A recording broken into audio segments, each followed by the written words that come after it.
everyone? Welcome to episode 34 Off the Puck Hockey on the FHN Network. OTP streaming live across all major platforms. You can download the Puck Podcast show on Spotify, iTunes, and Google Podcast. I'm your host for tonight, as Findsy couldn't make it. He's up in the racetrack doing his real job. So I'm your host, and actually with us tonight, I'm so happy to welcome a fresh new member of the OTP panel he's got his own new show coming on the FHN Network, Smoke Show. And I'm pleased to announce I'm a huge fan of him myself, Mr. Jason Masglow, aka Dirt Guy. Jay, how are you, buddy? Great, Adam. Thanks. Listen, really excited to be joining FHN Network Off the Puck Hockey Podcast as a co-host here. As you said, we're going to have the Smoke Show launching November 2nd, 7 p.m. Smoke Show with Dark Guy and Drury. We got an awesome awesome guest lined up for the first show. And very excited. Going to be looking forward to talking to Adam here, OJHL graduate, D1 NCAA hockey player here, led his team in scoring last year. So this should be a good one before we get too far. As a Leafs guy, I got to take the opportunity to say happy birthday, Wendell Clark. Yes, absolutely. OTP, big fan, Matty Walker. Just want to say, hey, buddy, hope you're having a great day. Hey, Matty, hope you're having a good day, buddy. And speaking of Walker, to throw it over number six in your program, but number one in your hearts, Mr. Mike Wookie Walker. What's going on, buddy? Not too much. Had a good week with the kids and the family, and happy to be back. Good, nice. Busy weekend, or you lay back, or what's up? Quiet, bit back and forth. You know how it is. Alrighty. And without further ado, announce our big guest there, Wooks. Yeah, so I'd like to welcome tonight's guest. He's a up-and-coming Norfolk County star. He was drafted in the 4th round of the OHL draft, Owen Sound, but elected to go to the OJHL. He calculated 92 goals, 113 assists, and 205 points in 187 games. Stats. Stat guy. In his final season with Kingston, he'd be named first team All-Star. He's also a member of Team Canada East under 19, where he's also an assistant captain. Most recently, he was at Bemidji State University D1 hockey team, where he was an assistant captain. And before his final season as a senior, he was named team captain and also named a first team All-Star. This player's battled adversity and injury, and he's also a member of Team Blue on the Port Dover Ball Hockey League. Welcome to Off the Puck, Adam Brady. Thanks a lot, guys. Thanks for having me. Yeah, how goes it tonight, Adam? Thanks for coming. Really appreciate it. So what have you been up to these days with COVID and such? Not too much really, just like most people, I guess, but just back home right now in Delhi, living at home with my parents, so they're pretty good roommates, so no complaints. That explains your connection issues, in Delhi there. Yeah, no kidding. Yeah, there's not much going on here, that's for sure. But so yeah, speaking of Delhi, just kind of touch. Did we figure it out? Because my bet was you had to pay the internet bill. Yeah. No, I think she's actually paid. I don't know what was going on. I don't know. I'm not too tech savvy, but I don't know. My brain was scrambled there for a while, but I'm glad I'm on now. Yeah, good to have you, buddy. And speaking of Delhi, so touch a little bit on yourself growing up there and playing there. What are kind of some of your best memories of playing? Yeah, it was a great spot to grow up. I think had a lot of fun. Most memories just pretty much with my 2 older brothers in the backyard, on the backyard rink, road hockey, you name it. But no, I think I started skating here when I was probably 3 or 4 years old, and kind of just world kind of revolved around hockey here, and it's a really strong hockey community. All my friends played hockey, so no, it was a blast, and had a lot of fun. Absolutely. Yeah, I actually played with your brother John there for the Travelers for a little bit. Okay. Great guy, great player. Adam, as Mike alluded to when he was introducing, you definitely took a calculated risk and bet on yourself after being drafted 4th overall in the OHL draft, and being the scout for the Collingwood Blues hockey team. This is something I deal with talking to players all the time. Maybe for any young players that might be watching, maybe talk about your decision to forego your OHL draft to go to the OJ and go for your scholarship.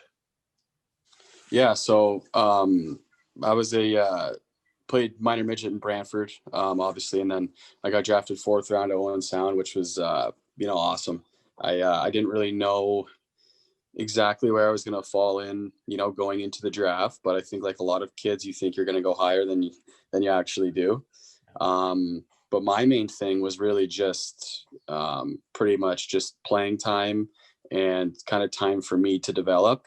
I went to Owen Sound after they just went to, I think they just went to the Memorial Cup the year before, and they had a really strong team, good team coming back. And I didn't make the team my 16-year-old year. So my first year that I was eligible to play, I didn't make it. And I had a spot back in Hamilton in the OJHL to play, and had a pretty good year. And after that season, I kind of saw the NCAA side of things that I've never seen before. And, you start getting exposure to schools south of the border and all what they have to offer, not just hockey wise, but also, academically, and getting a scholarship, and, not having to pay for school and all the experiences and all that comes with it. And I think that year I just realized that, it's kind of humbling. Maybe you're not as good as you thought you were going into junior, and maybe you need some more time to develop, get bigger, get stronger. And I just had a gut feeling that, I kind of wanted to experience the NCAA side of things. And I think it would be a little more stable for me and allow me to have some more time, like I said, to develop. And, ultimately, like at that time, just further my career, just based on, what I had calculated and, from what I've seen from NCAA versus OHL. So yeah, it was kind of a tough decision, but no regrets looking back. What'd you major in? Marketing communications. So Adam, I got about 50 questions for you here, but I got time for only a few. I want to get right into what it was like playing in Kingston, where you really started to explode with things, and what it was like wearing the Team Canada jersey that every kid dreams of.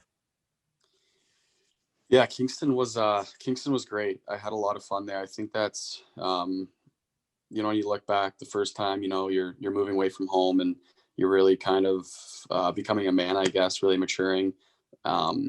I did a lot of that in Kingston, I think. And yeah, I think I developed, and we had some really, really strong teams. And then to be picked for, Team Canada East and represent Canada in Saskatchewan was just, it was a dream come true, really. Like you said, you kind of grow up, watching, your favorite players put that jersey on, and, how proud we are to be Canadians and how proud of hockey we are in Canada. And it just meant so much. And, Hockey Canada did a great job putting it on and, preparing us for that, and really made us cherish every minute of it. And, what it truly means to, put that jersey on, how fortunate you are. And then ultimately how you have to hold yourself with that jersey, expectations and,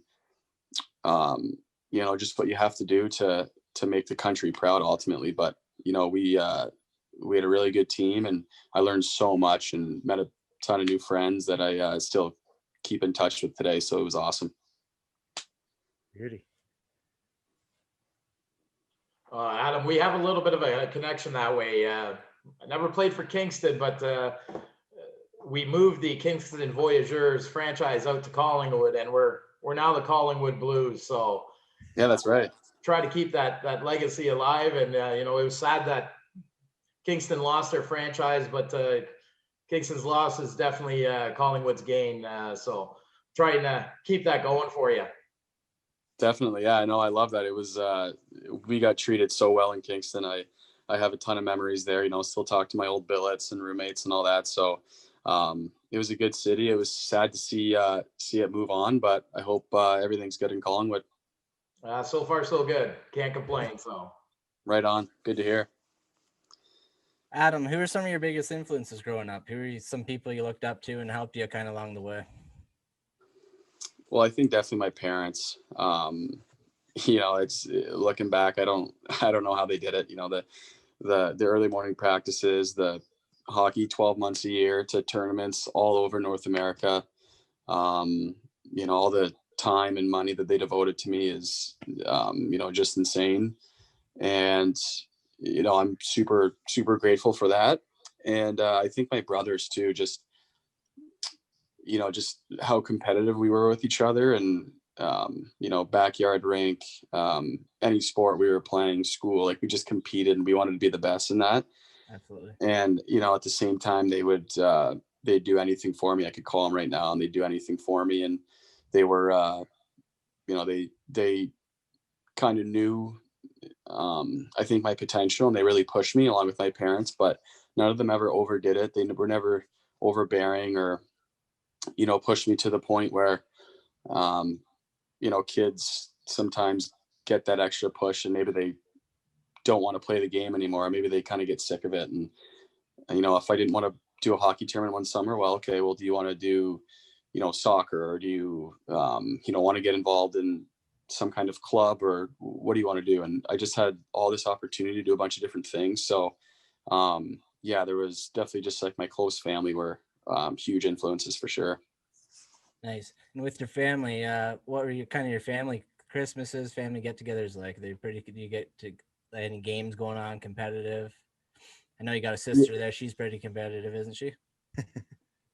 Yeah. I guess I didn't really mention her with the hockey stuff, but obviously she's can't forget her.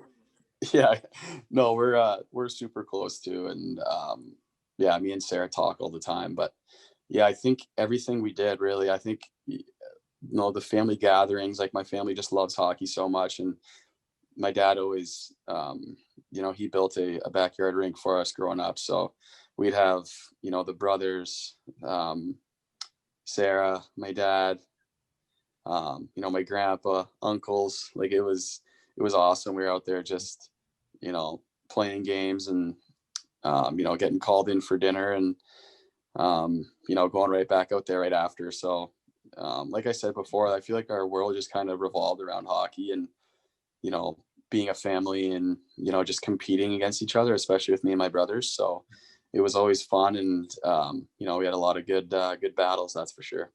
Adam, how many brothers you got? I have two older brothers. Two older brothers. So when you were on the outdoor rinks, did it turn into like full on body contact? Because I know when I used to play with my buddies when we were kids, we built up those snow padded boards, and it got a little intense. It got real pretty quick. Oh yeah, we had the same thing going on at our rink. But it was cross checks and slashes and full body contact, and it was, going in with a cut on your face, and then, mom or dad saying, yeah, you're fine, get back out there. Yeah. And then going back out for more. And I'm 4 years younger than Tom and 7 years younger than John, so I took a lot of the beatings, and I can remember getting it pretty good out there. But it toughened me up and made me think twice about what I was about to do. But I'm sorry. Did you say your brother's name is Tom Brady? Dark, I was just gonna say you have to touch on that. And Adam was. All right. I just wanted to double check that. Walker's telling me too, Adam, that he was a quarterback and he wore number 12, correct? Or correct me if I'm wrong. He was a quarterback. I do know that. He was a running back. Was he? Come on, Walker. I thought he was a quarterback. Oh, it sounded good. Yeah, it sounded believable, cool. Walker. Yeah, it sounded believable. Yeah, it would have been pretty cool if he was, but no, he was he played running back here in high school. He's a heck of an athlete. So pretty funny. He gets, obviously that's a pretty crazy name, and he was born before the famous Tom Brady got famous. So it's pretty funny. Yeah, for sure. Adam, a lot of people in Norfolk area know this story, but for our audience outside of Norfolk County area, you went through a pretty significant injury where hockey took the back seat for you. Maybe go through, your rehab and kind of what it was like when hockey kind of hit the back burner for you.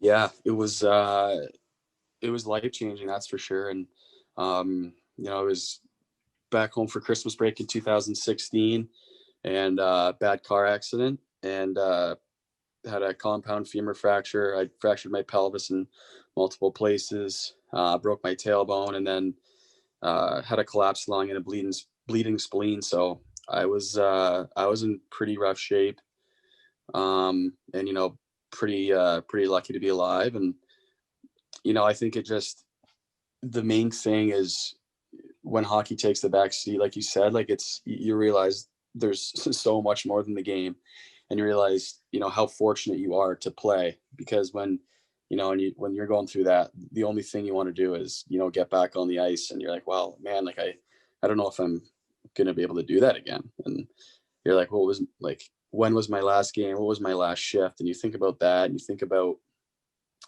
you know, just growing up playing this game, and then it's all of a sudden taken away from you, and it's strange, and it definitely tests your character. It tests your, you know, your mental strength, your overall toughness, I think. But in the end, I think it just makes me a lot more grateful for hockey. And, you know, every time I step on the ice now, I still say thank you. I don't know who I'm saying it to, or, you know, what it really, you know, what it's really going out to. But I just say thank you to myself pretty much every time I step on the ice now. And I think that's pretty cool. It's something that I did the first time I stepped on the ice, and I've done it ever since. So I think it just, you know, it makes you realize how fortunate you are, not just for hockey, but for having a family, for, you know, just being able to, you know, smile every day and breathe, and, you know, all the friendships and all that stuff. It puts things into perspective big time. Well, Adam, I got to say, like, that's a pretty impressive story of perseverance, and kudos to you, because whatever you did to get through that, it's obviously worked. You finished the season there with 19 goals, 15 assists in 37 games in your senior year, tied for leading point getter on your team, leading goal scorer. What's next for your hockey career? Thank you. Yeah. Actually, I mean, with numbers like that in D1, you got to be having some opportunities elsewhere. Gotta be knocking. Yeah, actually, earlier this week, I actually signed with the Stockton Heat of the American Hockey League. So I'm really excited to get things going there. Obviously, there's still some question marks regarding the season, but yeah, we had a great team this year, and I got a lot of opportunity and kind of made the most of it. So I'm really excited for the professional career. Oh, that's amazing, especially after everything you've been through. Congratulations, and that's an inspiring story, Adam. Thank you, appreciate it. Yeah, definitely big congrats there, Adam, on that contract there, and wish you all the best with it. You just can't score against the Marlies, right? Exactly, right? Turn it off then. I'll be in the stands watching. Yeah. All right. I won't be as kind as I was with the delayed meeting today. Waiting for his pack of darts from him. Throw my popcorn at you. Yeah, just touching back on your injury there, Adam. Did you find any differences in your game, like kind of before and after the injury, and like kind of what was the hardest part of coming back? Good question. I think and it was weird. Like, the biggest thing for me coming back was, well, I would have talks with my head coach, Tom Serratori, and he was like, you know what, we're, like, before the season started, I redshirted my freshman year. So my sophomore year, it was, you know, my first game in, you know, a year and a half or so. And he said, like, I think you're ready to go. Like, you look great, like, blah, blah, blah. And, you know, if you're not hesitant at all, like, we're throwing you right into the fire. Like, you're going to get opportunity on a top line. You're going to get an opportunity on a power play. So I think he wanted to make sure that I wasn't hesitant, and I still wasn't mentally, you know, maybe a little timid. And I said to him, I was like, honestly, like, I think I'm a little more reckless with my body now. I'm like what's going to happen now? You know, like I'm not worried about anything now. Yeah. So I think, what I tried to do in college was add more of a physical element. And I don't think that happened necessarily from my injuries. It's just part of the game, and you kind of adapt to, you just adapt with, how your body is changing, how the game's changing and stuff like that. But I think the main thing was just focusing on my speed, which was always my, always my goal anyway, to work on speed and quickness and agility and all that stuff. So, but I think the toughest thing, after, and it still is, it's just maintaining. It's just, and I figured out my body to, what I need to eat, how much I need to sleep, how much I need to roll out, stretch, yoga, massage therapy, all this stuff. And my body honestly feels better than it ever has, which is crazy. And I honestly it pretty much just taught me how to take care of my body. And it was tough for, that freshman year was kind of nice, me not playing, because that was the toughest part of me figuring my body out.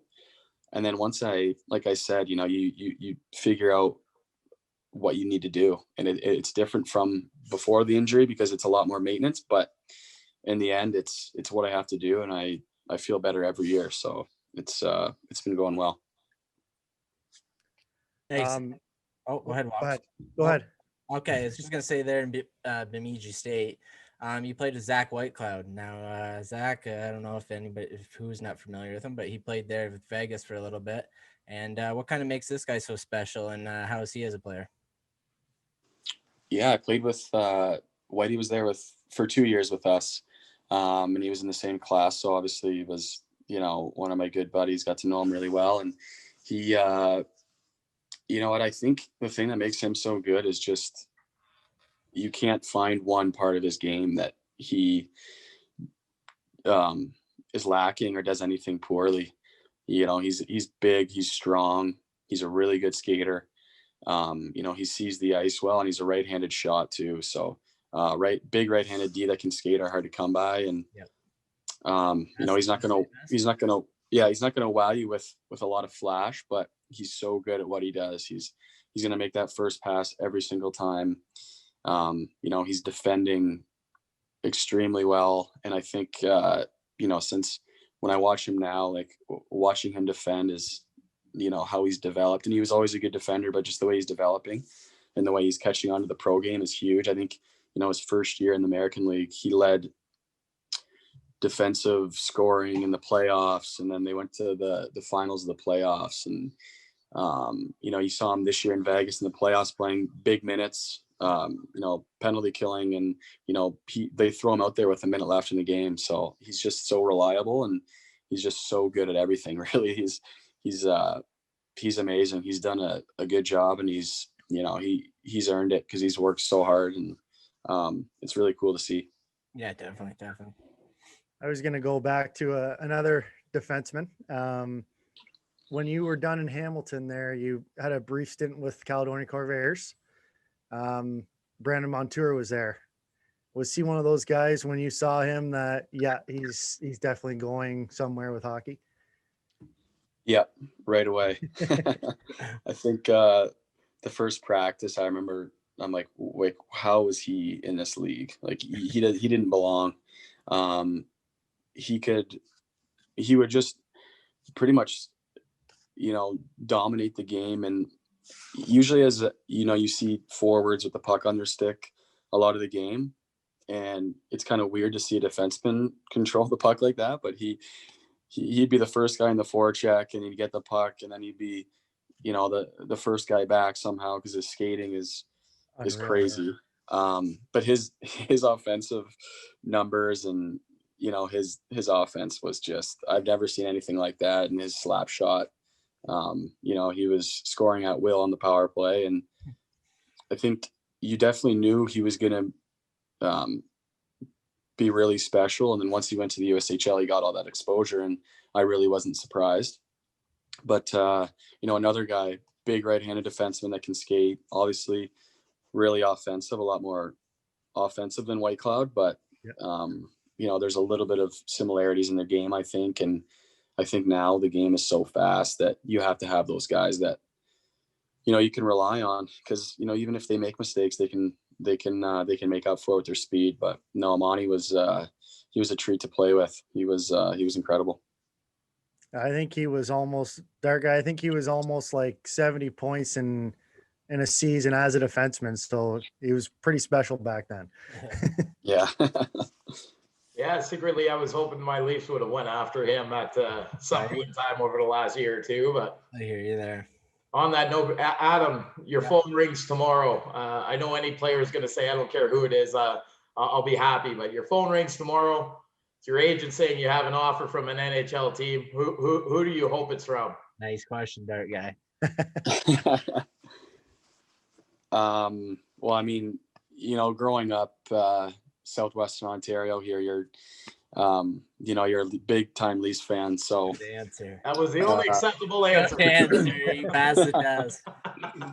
Yeah, no, just grew up watching Hockey Night in Canada, watching the Leafs.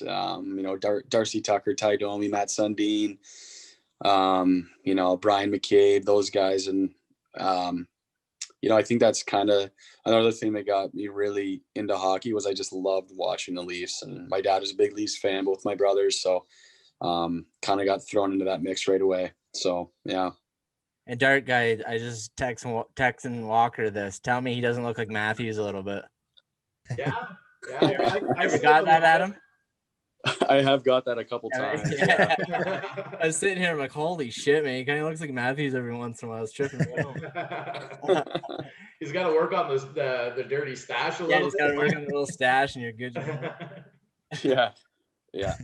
So speaking of special players, Adam, who's maybe some kind of underrated players that you've played with that you find pretty special yourself and you think that should be there?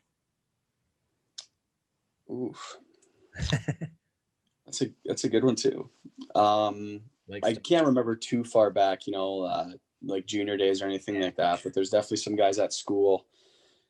There's I played with Alex Adams, who's a Northern Minnesota kid at school, and he's a big like power forward, and he kind of took off this year as well with points and kind of getting more opportunity. But there's so many guys, like it's crazy. Like everyone is so good now, and it's kind of comes down to the opportunity that you're given and kind of what you do with it, because it can be a game or it can be 2 games, and then especially in college, there's 27 guys, and if you're not doing your job, someone's going to take it. So everyone's so good. Everyone is grows up playing hockey from a young age even, and I play with guys from California and Vegas, and they've been playing hockey since they've been 5-6 years old now. So it's wild how good everyone is now. When you made the jump, Adam, from the OJHL to NCAA, what would you say was the biggest difference in the game where you really had to catch up, where you really realized like, hey, this is a different league altogether? Yeah, definitely speed. I think college is just it's so back and forth, north south, that you're typically in your defensive zone. Once you get possession, your wingers are flooding out of the zone and they're pushing their team's defense back. So there's a lot of transitions, and there's just a lot of speed. So I think you have to get used to the speed part, but then you also mentally you kind of have to get used to where you have to be. You're able to cheat a couple more steps here, and that can help you get an offensive chance this way, or you can cheat a couple steps this way, and that's going to set your teammate up for a better pass breaking out or anything like that. But definitely the speed. I think there's a ton more details too. You do a lot more videos, a lot more meetings, and then you got to manage school too. So it's kind of a whirlwind at the start, but you have so many resources that it's after a bit it's smooth and it's just second nature. What you see some pretty crazy atmospheres, especially in that Minnesota loop. What's the craziest rink that you guys played in, and probably why was it the craziest? Yeah, hands down North Dakota. I don't know what it is. It's like 12 or 13,000. They sell out. It's the craziest rink. It's the craziest atmosphere I've ever been a part of. It's probably nicer than a lot of NHL rinks. The student section goes from the glass and then it goes all the way up to the ceiling, like from, that section. So it's 2 sections.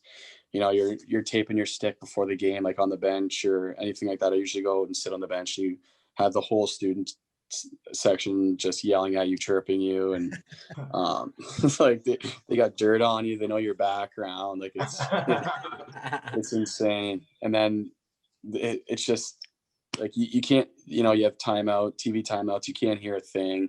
Warm ups, it's already full. Like it's a crazy atmosphere, and they're just an hour and a half down the road, 2 hours down the road. So, they bring fans to us, we bring fans to them. It's a big rival, and it's always fun. So yeah, that's definitely definitely the coolest rink I've played in. You touched on there a little bit of pregame ritual. Do you got any other pregame rituals you do, or anything you need to do before a game? I try not to really think about it, but no, I definitely do. I'd always leave my house at a certain time, and then you just kind of the left side on. I always do the left side of my equipment first, except my shin pad. I put my right shin pad on first, which is just something the things I really don't even want to do, but I know I'm doing them. Yeah.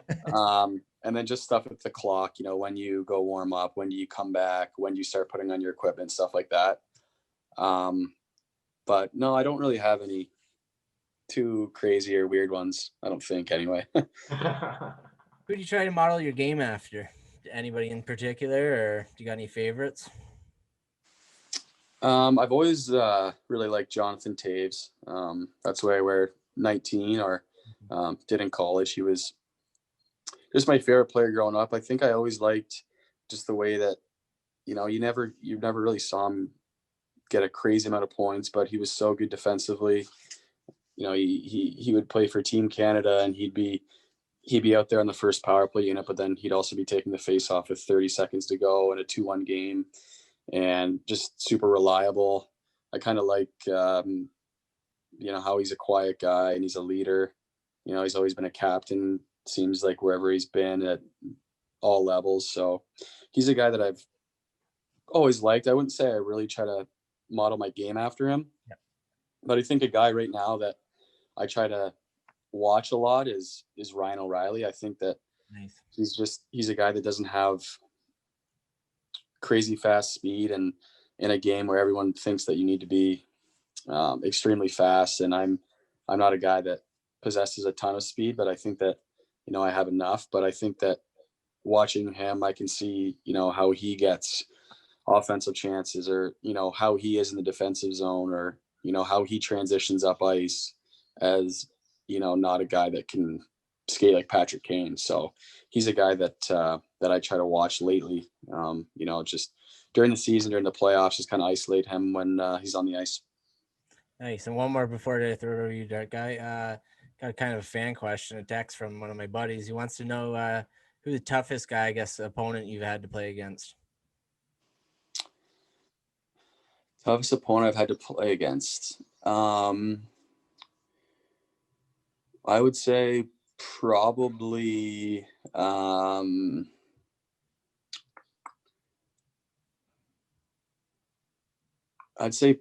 Nick Wolf, who played for the University of Minnesota Duluth, and I actually played against him when I was in the USHL in Lincoln too. And he just signed with the Bruins, but he's just a big rugged defenseman that he's kind of a throwback. Like, he's an old school guy. I feel like he could be playing in like the 80s too and still be like super good, just because he's mean and he's nasty and he's chirping you. And that's only because you've never tried to stand in my crease before, Adam. Yeah, there you go. Maybe you're the answer. I don't know. Yeah. Well, I have played in a couple of the men's leagues down in Port Dover. Who knows? Maybe we did play against each other at one point in time or another. Nice. Yeah, there you go. You never know. So Adam, you've got Stockton on the resume. What does Adam Brady have to do to hit that next level? Yeah, I think it's just, touching up your game everywhere, really. I think that you can't practice enough. I think, the main thing is my skating and my speed, agility. But, ultimately, I think it's everything. It's just, being very detailed in everything I do, nutrition, training, all that stuff. And obviously I take that really seriously and I take a lot of pride in that. But, um, I think at the next level, I think I'm ready for it. And I think I have, the hockey IQ, and I think I have, different traits that I can be kind of successful at the pro game and in different spots, different areas of the lineup. I think I'm a guy that can be versatile and play in different roles, and, maybe play a noisier game in pro. And, I think ultimately just go and be myself. I guess that's what got me here. So that's probably what's going to get me to the next level. You keep going with that same heart and determination that got you through your injury and through the recovery, you're going to do just fine. Yep. Thank you. Yeah. The next little bit here will be interesting to see what happens with next season, but I'm really excited to get things going. That's for sure. I can't wait. Adam, you've had many coaches over your career. Who's kind of some of your favorites? I think one that I had when I was pretty young, and my brother Tom had him too, was Larry Stevens.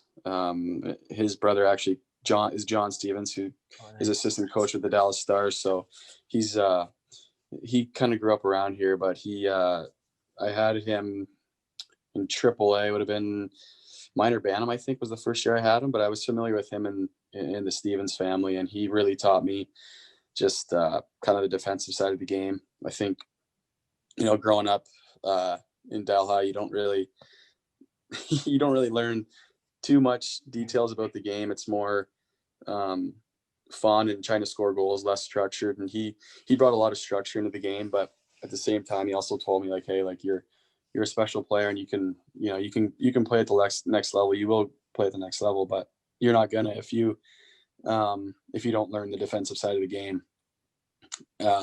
So he explained it too, where like your defensive responsibilities are going to end up in your offensive opportunities. And I've always thought about that. And I learned it when I was probably 14, 13 years old. So what a good piece of advice to give a kid. And he's one that definitely sticks out. And then my college coach, Tom Serratore, as well. He's a guy that actually gave me a scholarship after my accident. So he's a guy, he actually recruited me, which is kind of unique, I guess, in college hockey. And we had a really tight bond, kind of gave me an opportunity when no one else really believed in me. And in terms of NCAA hockey teams, but he's one of those guys at the college level that believed in me and gave me an opportunity, and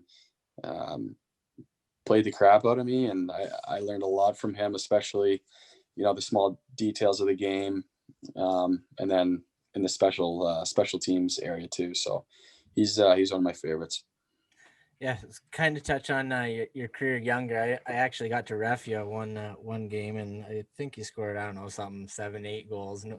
I don't think it was a big deal for you back then, but kind of touch on just how crazy of a career you had when you were little. Did you break any records or anything like that? Like, I know you were just smashing goals left, right, and center. Yeah, I don't know. There was one year where I remember I had quite a few. I don't know anything about breaking records or anything like that, but I think I just tried to have fun, really. And I just, like I said before, like no one really pressured me to do the extra things, but I would come home from school and I would shoot pucks all the way till dinner. And then my parents would drag me in for dinner to eat, and then I would go right back outside and I'd be shooting pucks until it was dark out, and they'd be dragging me to bed. So I think I just love the game. And I think my parents and my teammates were were super good, with everything and supportive. And I just loved it. I just loved it so much from a young age, and I still do. Nice. Going to school down in the States playing D1 hockey, kind of, if you've got a guy attempting to do what you just completed, what advice would you give a young up and comer?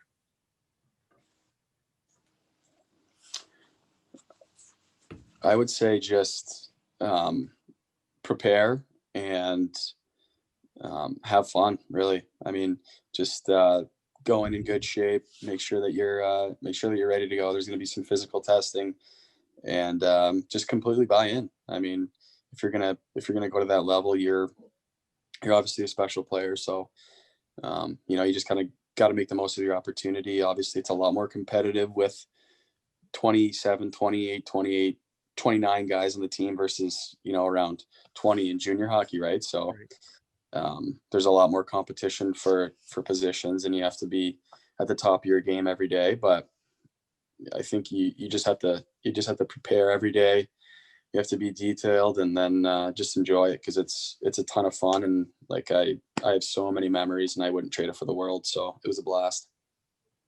Now, on the flip side of that coin, how about the same question, but academically?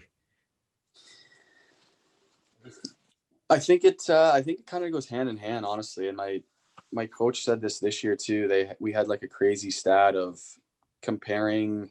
I don't know how they got this either, but it was pretty much comparing our team GPA to our team record, and it corresponds hand in hand. The better our GPA was, the better our team record was. So it's kind of funny how that happens. But for me, I think it was just getting involved, and you have tutors available to you, and we get checked in a lot. We have grade checks and attendance checks every 3 or 4 weeks. So you have to go to class, and if you don't, then you're going to be disciplined for it. You're not going to play. So I think you just get involved, you build a relationship with your professors, and you meet other kids on campus, and you meet new students, and you build relationships, and you can kind of tackle classes together, and you get a lot of help. And just sitting at class, when you go to class every day and you build a relationship with your professor, first off, you're going to learn, and second off, they're going to know that you're there and you're trying, and they're going to like you. So I think it's just ultimately getting involved, and just working hard, just like the rink. What was the travel like, Adam, in college hockey? Ours was really tough, actually. Ours was, our in conference, our closest game would be University of Minnesota, which is like 5 hours away. So, we go to Mankato, and then, we have Bowling Green, which is Ohio, and Ferris State is in Southern Michigan.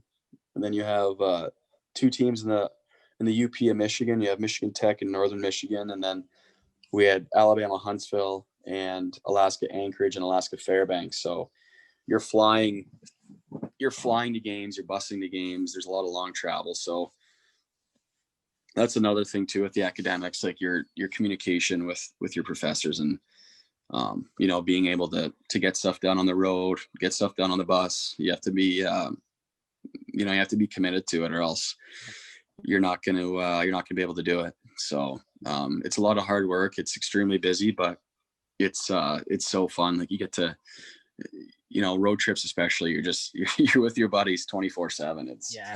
It's a blast. Like it's so much fun. For anybody that you talk about the school hockey balance of things, for players thinking of maybe going down to the NCAA or going the same route that you did, what can they expect? Like, what did your regular week look like versus how many ice times you had a week, road trips versus actually, finding the time on the bus to study and everything. So like on a weekly basis, how many times are you on the ice? How many hours on the ice, the gym, etc.?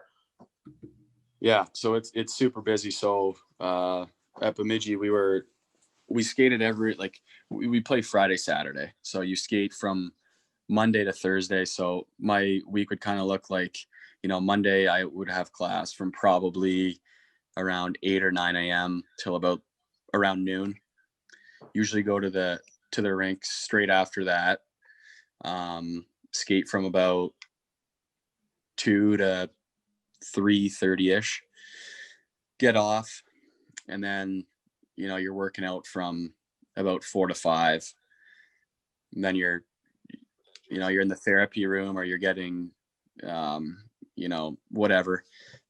You get home, make dinner, and then you're completely exhausted. You definitely want to go to bed, but try to grind out some homework, maybe maybe watch some TV, whatever you got going on. But it's about an hour and a half practice pretty much every single day. And then usually we do our classes in the morning, and then your latest class would usually be at about 12 in the afternoon. So, and then some guys, like when you're a freshman, you usually have a couple night classes too. So sometimes when you get home from the rink after all that, you got to go to a class at like 7 or 8. So it's busy. And then Thursday, it's a little lighter, and we only work out Monday, Wednesday. So your Tuesday and Thursday is a little lighter for getting home. You'll get home a little earlier, and you can get a little more stuff done. So that's always nice.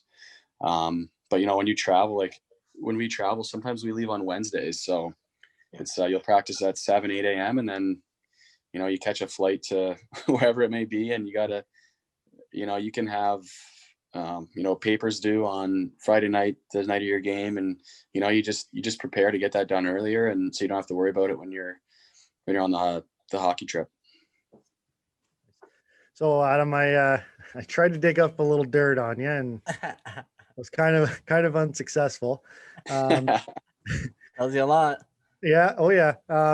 Just kind of talking about your family life. What's one Brady family moment where you're kind of like, I can't believe that happened, or you think back to it and it just puts that smile on your face?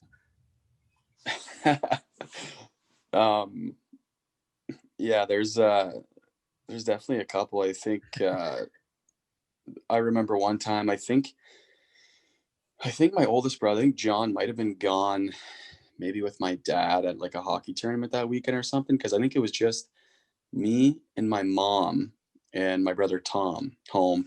And I don't know if Sarah was there either, but I remember it was like a Saturday afternoon, and me and Tom were just kind of going at it all day. I don't know what he was doing or what I was doing to piss each other off, but we were doing something. And I just remember my mom saying, "Hey, like I'm going to the store. I got to get, milk or something like that. Like I'll literally be gone 2 minutes. It's right around the corner. Like just don't kill each other or burn the house down, please. Like just please just act normal for a couple minutes when I'm gone." Okay. So of course we couldn't do that. And I remember he did something, and I just grabbed the nearest thing near me to just throw at him, which was it was a glass coaster. And I tried to hit him right in the head with it, and he dodged it and smokes the wall. I think it broke. Like there's glass everywhere, and my mom walks in the door. He's got me like mounted, beating me up, and there's glass everywhere. My mom was like, I literally was gone for not even 5 minutes, and this is what you guys do. Like how does that even happen? But like, and I remember one time too, like, because I was usually the goalie, like outside rink or outdoor rink, and they put the pads on me, and then I don't even know if I had like a helmet or anything. And then they just start shooting like real pucks at me, Tom and John, and I'm like, I don't know. I don't think this is that safe. Like, I don't think I want to get one of these in the rib cage or in the face, like lose my teeth. I don't know. Like, Yeah. But then you hear oh, come on, like you're not go inside and tell mom and dad. Little brother, yeah, come on. Yeah. So I got kind of bullied into that, and I was I was always the goalie, but I remember sometimes they were shooting like real pucks at me. I don't even know I'm here right now. Well, Adam, we don't want to keep you all night, buddy, but we like to always end with kind of some rapid fire questions, just kind of off the board, whatever we kind of think of, last minute questions. So we'll go around a couple questions each, and then we'll wrap it up. So we'll start off. I'll go. If you ever to form an NHL line, say forwards and defense, including yourself, would you present and past, who would you throw on the line with you? Ooh, that's a good one. I think Joe Sakic. I'll take the center on this line, I guess. Yeah. And then right wing, maybe give me say Steve Yzerman. You know, he said rapid fire, right, Adam? Yeah, right. I know. Oh yeah. Not too rapid. That wasn't very fast, was it? If you're about to switch careers with anybody in the world, who would you do it? Probably a professional golfer. Yep, can't blame you there. Our guy? Pineapple on pizza, yay or nay? Oh. Nope. Your favorite viral sensation? Oh, wow. Pass. The answer was right here. Dirt guy. I walked you right into that, Adam. Come on. Mike, go ahead. I'm done with this guy. All right, I got two. Nikes or Adidas? Adidas. Heads or tails? Tails. All right, those are my two. Those were quick. Mine wasn't so rapid, but Yeah. I'll try again next time. But yeah, Adam, I'd just like to thank you so much, buddy, for coming on. Really appreciate it, and we all wish you nothing but the best in your future. And we hope maybe once you get going down here in your career, you can hop on again with us and let us know kind of how things are rolling.